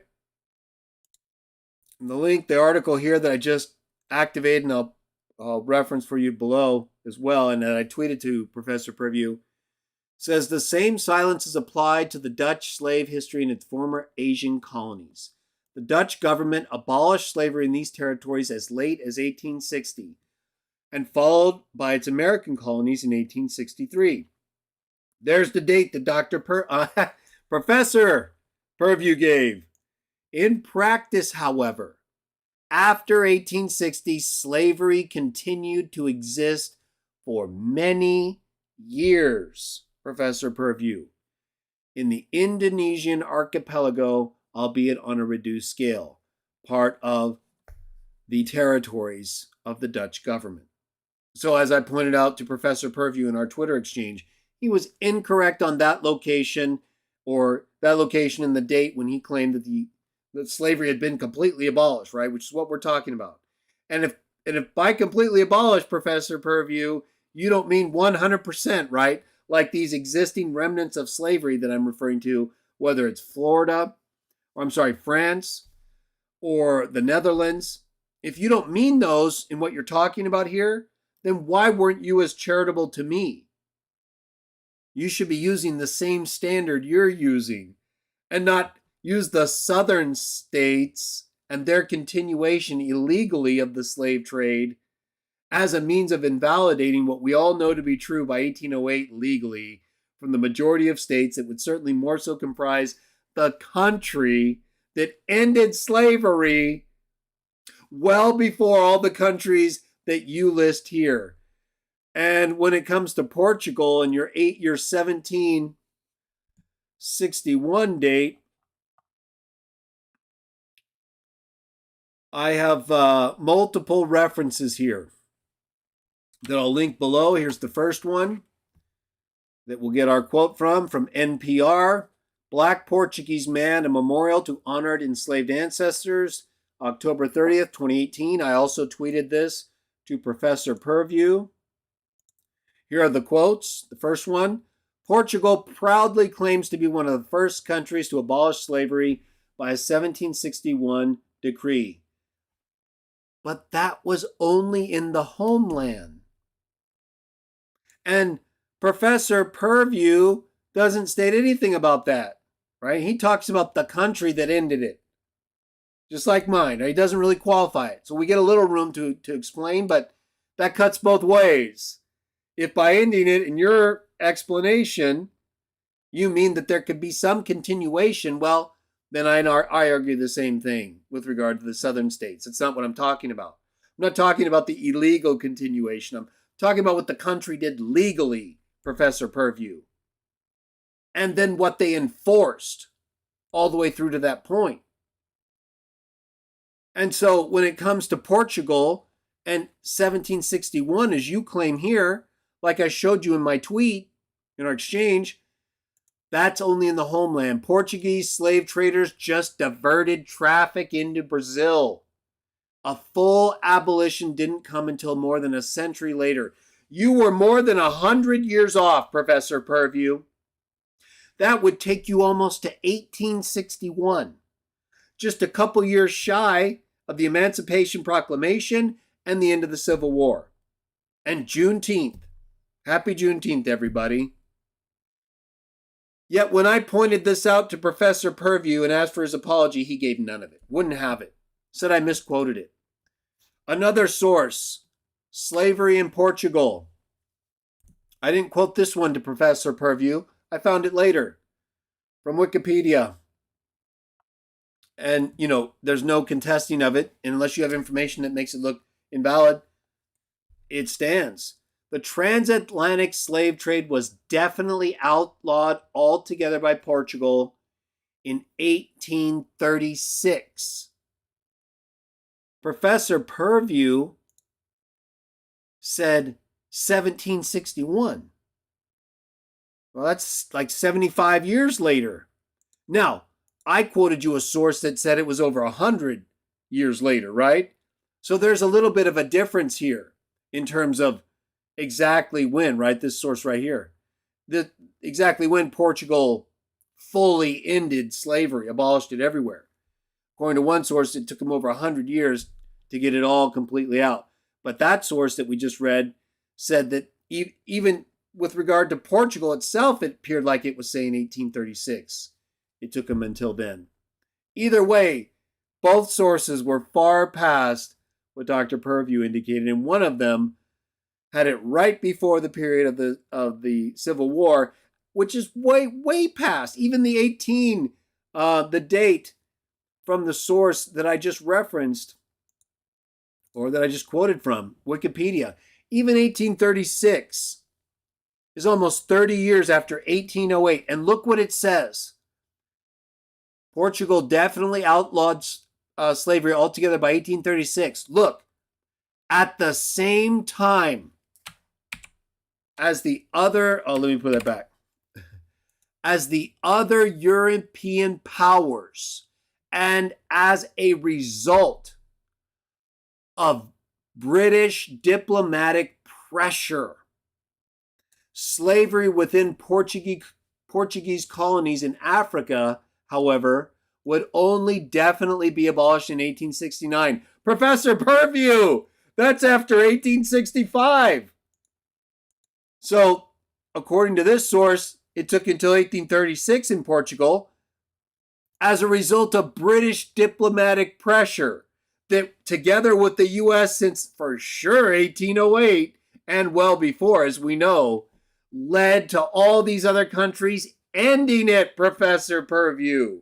Exactly like I said, well before all the dates you've given and that we've tested by reference, contextually. And here it goes on to say the Portuguese actually took until 1869. That's over 100 years, Professor Purview. Just like this source said right here, I believe. One of that we quoted, and then I'll put in the link below. And let's list it on my paper right here. Under Portugal. Till more than a century later, the NPR article. That is consistent with what we read right here, 1869. That's over 100 years from your 1761 date. So you're way off. There's so many errors in this one tweet, everybody. This one little tweet by Professor Puryear, whom I don't want anyone to bother or harass. If you do that, you're worse off than a person who may be uninformed and representing things incorrectly. So please don't do that. I'm using it as an example of what can go wrong when people not only misrepresent facts, without thinking about all the information that's involved. And then after being presented with facts like I presented to Professor Puryear, still not agreeing to comply. And he's teaching people. And I'm sure he's a nice professor in many ways, especially in his fields. This just doesn't seem to me to be one of them. And there's definitely a resistance to the information that I have provided. So there is clearly information that shows Professor Puryear is incorrect. Now, he also refers to Cuba. Spain. He says Spain in 1811. And I tweeted to Professor Puryear a link that I'll put in the description below that showed that the Cuban colonies of Spain did not comply with Spanish law regarding slavery until 1898. Cuba was a Spanish colony from 1492 to 1898. Spain tried to end slavery in 1811, but the Cuban colony continued until long after the American Civil War. And I provide my source and a larger quote that showed all of this, that I'm just abbreviating right now for time's sake. So he's wrong on that again. And I believe that is all of them. Portugal, Britain, France, Netherlands, Spain. That's 5 countries. 5 errors where it concerns the ending of slavery, the complete abolishment. And if he doesn't mean ending in terms of complete abolishment, he can't then make that criticism of me saying the United States ended it first in the ways that led to the ending of it throughout not only the U.S., but throughout the world. I'll show you in just a moment. But also have a continuation of it in areas like the South, illegally. So which is it, Professor Puryear? You can't have your cake and eat it too. Sorry, that'd be a double portion. And you only need one. That's 5 errors, right? And then he says we were not the country that ended it. Okay, we'll hold that in abeyance for now. Well, certainly I've shown we ended it by law, and in ways at least similar to how Professor Puryear would have to explain it based on the incorrect dating information that we've established in association with these 5 countries, which would at least provide me with the same basis for claiming that the South could continue while the United States ended it in 1808. Before all of these countries, even Portugal, if the 1836 reference is correct, Professor Puryear. And he's definitely wrong or did something I believe is, I don't want to say dishonest, but I believe is, it's not a good look, right? Presenting the U.S. as this country that should be embarrassed because it took us till 1865 after all these countries, allegedly, not truly, and a bloody civil war without mentioning the 2 French wars. Aside from the fact that the French African colonies continued slavery past the U.S., and even the 1848 is well past the 1808 date, he doesn't even present the circumstances around the French's 2 attempts at establishing or abolishing slavery, while mentioning France in the context of the U.S. and claiming we're the ones that needed a bloody war. Yeah, France needed 2 of them, Professor Puryear. They failed the first time, and they didn't even fully succeed in 1848. But they definitely took 2 wars, twice more, at least double what the U.S. took, and you didn't say a thing. You didn't say nothing. And every single thing you said, right? 5, 6, 7, 8. I had at least 6 to 8 errors in that one little tweet by a professor, by someone with whom I shared a lot of this information and even more references because I didn't think we had time to read them all. They're right there on the Twitter feed to show that he was wrong on every single one of his dates for those 5 countries. And he was wrong about the U.S. and the things that it, along with the British, did all the way through to the time of 1808, where it was completely outlawed in the majority of states. It constituted the country, that as a country made it illegal to import slaves and to have them in each state. The South continued illegally and even influenced the British past the point where Professor Puryear claimed. Let's read one more article, or part of what I included. Here I wrote about the ending of slavery in 1808, and I quote, I cited this article to Professor Puryear in my Twitter exchange. I'll link it below, but I'm going to show you the quote that comes from this article. The ban, this is from the NPR article, the ban of 1808 did not stop the importation of slaves from Africa or from the West Indies. So you may say, well, see, Greg, right there, 1808, it didn't stop. I know, because of what I said and what it's about to talk about. There was some smuggling of slaves. After that, all the way up to the Civil War, I quoted this to Professor Puryear. He alleged I took it out of context without showing me where or how. The ban was not totally enforced, right? The ban, Professor! The laws that were in place by the majority of states and for everybody for the importation of slaves. There was smuggling by a handful and then of later southern states. The ban wasn't totally enforced, but look at what it says, Professor Puryear. Oh, if I don't reduce it right.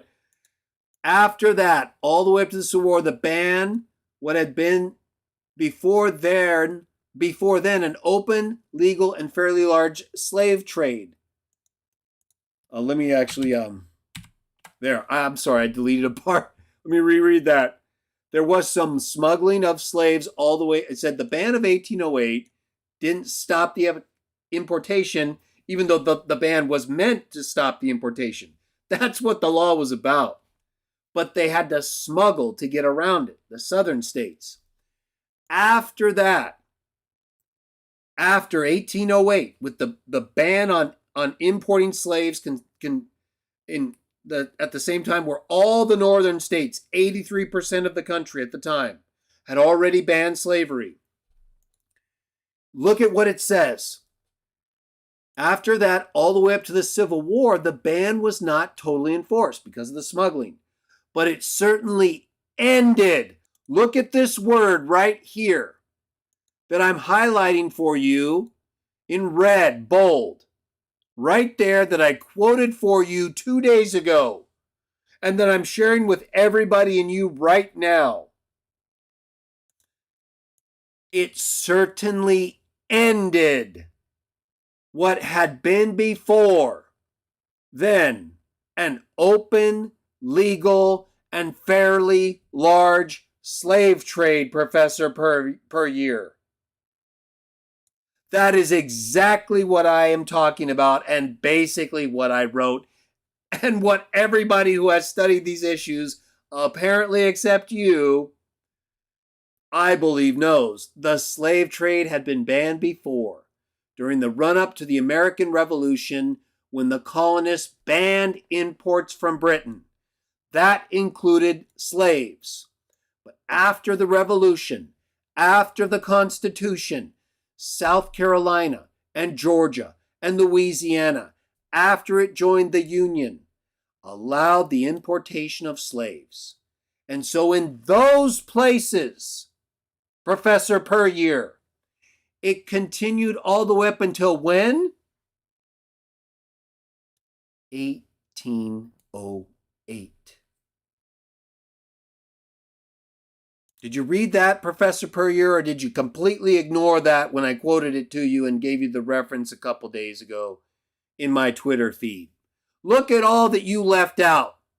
The earlier banning of the slave trade in the run-up to the American Revolution, when the colonists banned imports from Britain, not just from everywhere like in 1808, but it included slaves. After the Revolution, after the Constitution, 1776, 3 states joined the Union and allowed the importation of slaves, which continued until 1808, where it ended. And so in those places it continued until 1808, Professor Puryear. The fact that they went around the law, the fact that states had to be fought in a war to be brought in line over the course of several decades has nothing to do with the facts that I shared with you and that I've now shared with all that prove that your tweet is filled with so many errors I've lost count. I believe in the 6 to 8 range is a pretty good guess, though. And the 5 clear, documented errors that you manifested, well, ridiculing either me or the US or both, for having done what not one single one of the countries you listed did by 1808, shows that you were wrong in every single case. And that I was correct in stating what we just read. That what the United States, and with it the British government did, ended what had before, to quote once more, been an open, legal, and fairly large, and I shall add global, trade that after 1808 continued to eliminate countries from the practice because of the influence by the United States of America, which, while like every other country has a lot of problems, we sure don't need to add to it your failure and refusal to properly context what truly took place, where it concerns not only the United States, but countries throughout the world, so that we could try to put things in their proper place historically and learn from them, rather than propagate error and misunderstandings that benefit no one, no, not now, nor will they.